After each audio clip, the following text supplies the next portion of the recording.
खेती का बंटवारा कर रहे हैं।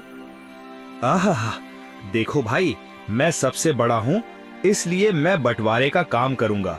बोलो, तुम लोगों को मंजूर है? भैया मैं तो मंझला हूँ, आप जो बोलोगे मुझे स्वीकार है। भैया आप दोनों तो मेरे बड़े भैया हो, मैं तो सबसे छोटा हूँ।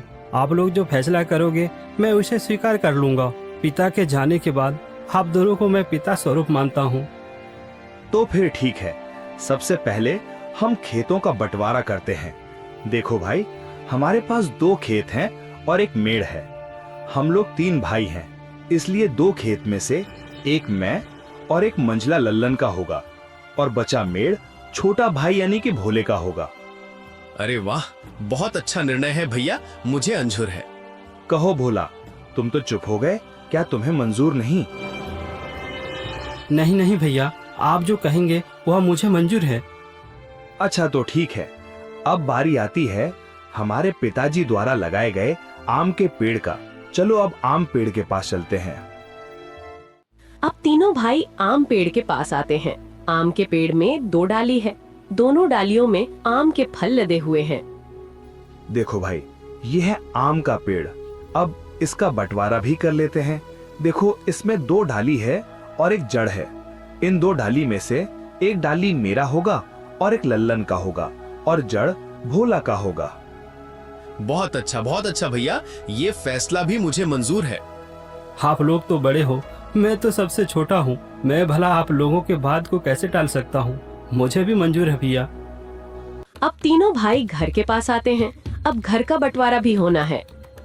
तो फिर ठीक है, अब बारी आती है इस घर की। इस घर में 4 कमरे हैं और एक छत है। 2 कमरा मेरा होगा और 2 कमरा लल्लन का, और जो खप्पर का छत बच जाएगा वो भोला का होगा।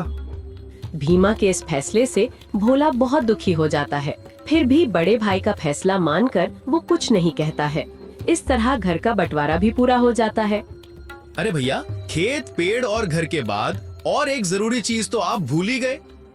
अरे लल्लन, वो क्या जरूरी चीज है जो मैं भूल गया हूँ? क्या तुम मुझे याद दिला सकते हो?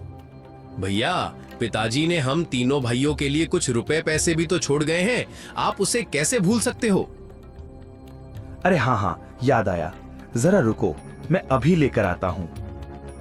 बड़ा भाई भीमा घर के अंदर से एक मटका लेकर आता है जिसमें कई सिक्के भरे थे और उनमें से कुछ पुराने जमाने के सिक्के भी थे। देखो भाइयों, इसमें से 2 प्रकार के सिक्के हैं। एक जो अभी वर्तमान में चल रही हैं, वहीं दूसरा जो हमारे दादा के दादा के दादा जमाने के हैं, यानी कि बहुत पुराने जमाने के सिक्के हैं, जो कि कुछ अजीब धातुओं के साथ बनाया गया है।